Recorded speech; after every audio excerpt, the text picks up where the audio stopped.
I'm with, who is it? Oh yes, Terry Freedman, Indie consultant. Terry, tell me about your bet so far.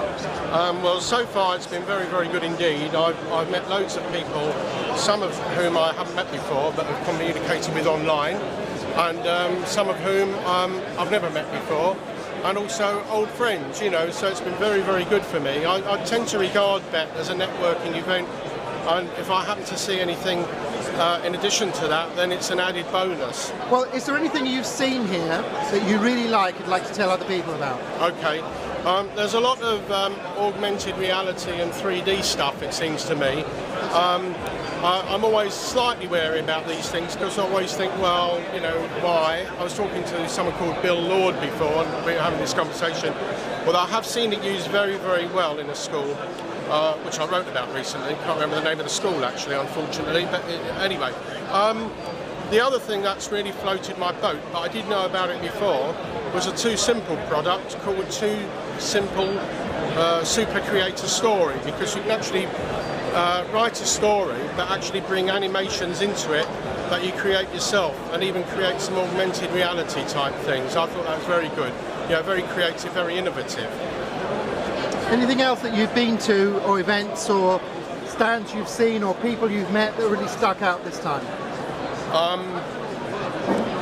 I would have to think about that. It's really, yeah, TEDx the other day, one of the things that Drew Buddy organised, an unconference type thing, that was absolutely excellent because I think basically because we met or we heard presentations from lots of people who we in education don't normally hear for. And I always worry sometimes that especially those of us who Twitter each other and everything, we're in a kind of echo chamber. We're always reinforcing what the other one says. It's really nice to hear something from other people. And the other two events I would say, although I have to declare an interest in that I chaired them, were the two Miranda mods, which I always find, and it's not just me, always find really, really stimulating because you get a complete mix of teachers, advisors, academics who I would not normally come across, and you get a real buzz, a real kind of frisson, just kind of throwing away around some intellectual, you know, ideas in an intellectual way. So Terry, tell me, do you use open source products? Sometimes, yes. Yeah, you're going to ask me to name them now, aren't you? Yeah, is your website open sourced? No, right. Unfortunately, sorry. Mainly because I don't have the time to maintain it or mess about if things go wrong. I need it to just be working there. And in fact, I've gone the opposite of open source, which is to actually pay for a service that I pay for monthly. And the longest downtime I've ever had is 7 minutes. So you know, that suits me fine. What's the URL for your site, Terry? It's ictineducation.org. And what are your plans for the rest of BET? Right, the rest of BET, in a few minutes I'm going to sit down in a darkened room trying to get my nerves together for a presentation I'm giving later called Driving Your ICT Vision. That's in the club room.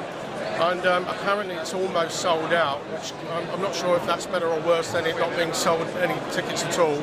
But then this afternoon I've actually reserved what I call me time. It probably won't work out like that, but the idea is after that I just whiz around actually looking at the show for me. Probably won't happen, I'll probably bump into lots of people again, but that's all part of the fun. Okay, I won't keep you. Thank you so much. Oh, can I just put in another plug? Okay, quickly. Yeah, okay. Well, this is just in case anyone is coming tomorrow, and this goes up before then. I'm also doing a presentation on amazing Web 2 projects. Okay. Thank you very much.